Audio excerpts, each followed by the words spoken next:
श्री गुरुदेव दत्त. दत्त सेवा करत असताना बऱ्याच वेळा मनात आलं की आपण जी सेवा करतो ते प्रत्येकाबरोबर शेअर केली पाहिजे. पण कधी कधी वाटायचं नको, कुणाला आवडतं कुणाला आवडत नाही, कुणाचे मन दुखवतील.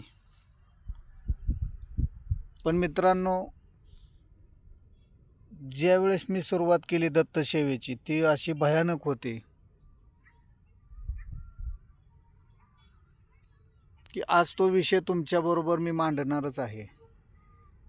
कारण मला जे आज आनंद सुख समाधान मिळालंय ते तुम्हालाही मिळायला हवं ही माझी मनापासून इच्छा आहे. देवाचा नाद किंवा देवाची आवड थोडीफार होती, पण ह्या क्षेत्रात कसं आलो त्याची उदाहरणं काय तुम्हाला सांगतो.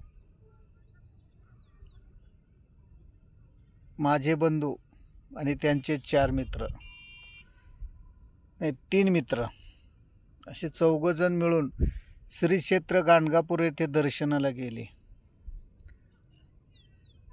जाताना त्यांच्याकडून काही चुकीच्या घटना घडल्या असतील,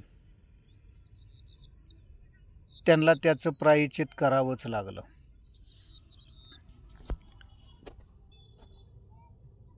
कसं आहे, श्री क्षेत्र गाणगापूर येथे जाताना मांसाहार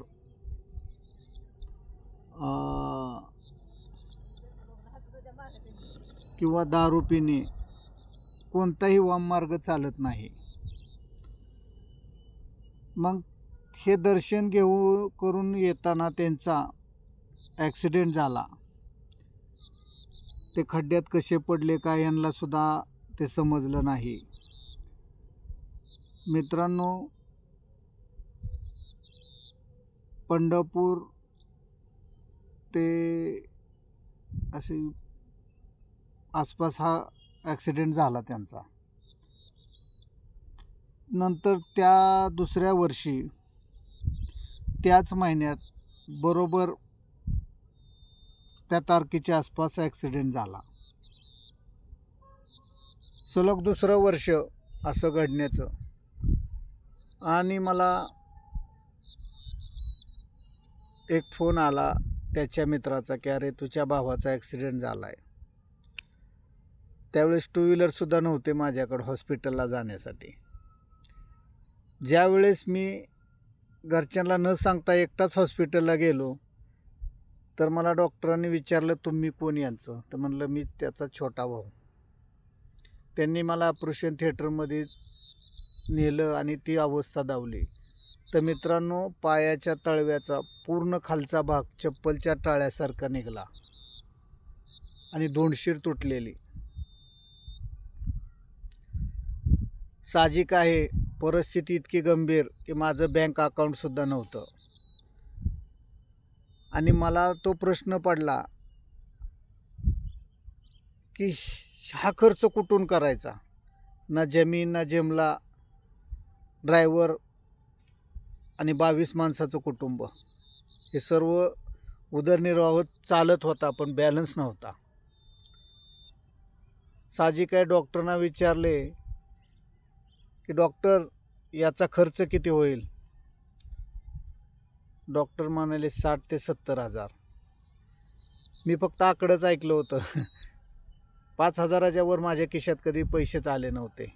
ही साधारणपणे 2008-9ची घटना आहे, सालाची. तर शेवट भाऊ आहे, काहीतरी करून त्याला नीट करणं गरजेचं होतं. आणि 3 महिने ते 6 महिने बेड रेस्ट सांगितली. तो ट्रॅक्टर ड्रायव्हर आणि तो बी घरी बसला, एकट्याच्या जीवावर काय करणार.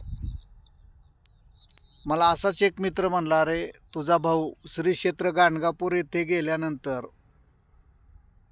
ही घटना पहिल्यांदा घडली, नंतर दुसऱ्या महिन्यात तीच घटना घडलेली आहे.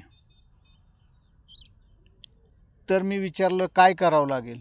ते म्हटले बोल दत्तगुरूंला काहीतरी आणि यातून बाहेर काढा. मी त्याच वेळेस हॉस्पिटलमध्ये उभा राहून महाराजांना नवस केला, देवा माझा भाऊ 2 महिन्यात पुन्हा ट्रॅक्टर ड्रायव्हर बसू दे आणि कमीत कमी खर्चात या संकटातून बाहेर काढा. मी तुमच्या वाऱ्या करतो. कधी गाणगापूर बघितलं नव्हतं, दत्तसेवा काय असते माहीत नव्हतं, पण निर्णय घेतला. कारण एवढं मोठं वजं, ना रुपया खिशात, 22 माणसाचं कुटुंब चालवणं आणि या सगळ्यातून अशा आलेल्या घटनेला तोंड देणं एवढं सोपं नव्हतं. योगायोगाने मित्रांबरोबर श्री क्षेत्र गाणगापूर येथे जाण्याचा योग आला आणि पहिल्यांदा श्री गुरुदेव दत्त महाराजांच्या निर्गुण पादुका नजरेसमोर आल्या आणि हृदय इतकं मोठं झालं की कायमचाच त्या पादुकाचा सेवेकरी होऊन बसलो. मित्रांनो, दिलेला शब्द महाराजांनी पाळला.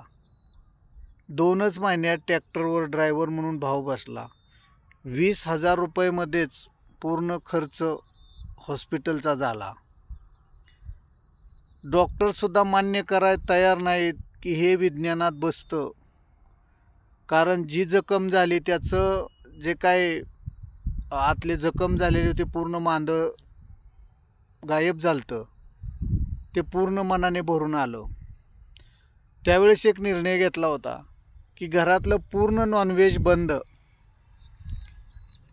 पेशंटला सुद्धा नॉनव्हेज द्यायचं नाही.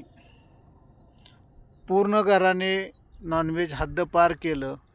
पेशंट नुसत्या भाजीपाला, चटणी, भाकर याच्यावरती तंदुरुस्त झाला. अनेक असे किस्से आहेत की दत्तसेवेत मला पाहण्यास मिळाले, ते तुमच्यासाठी शेअर करणार. पुढच्या व्हिडिओमध्ये पुढचा किस्सा सांगतो. पण दत्तसेवेत या, मी नक्कीच मार्गदर्शन करेन. श्री गुरुदेव दत्त.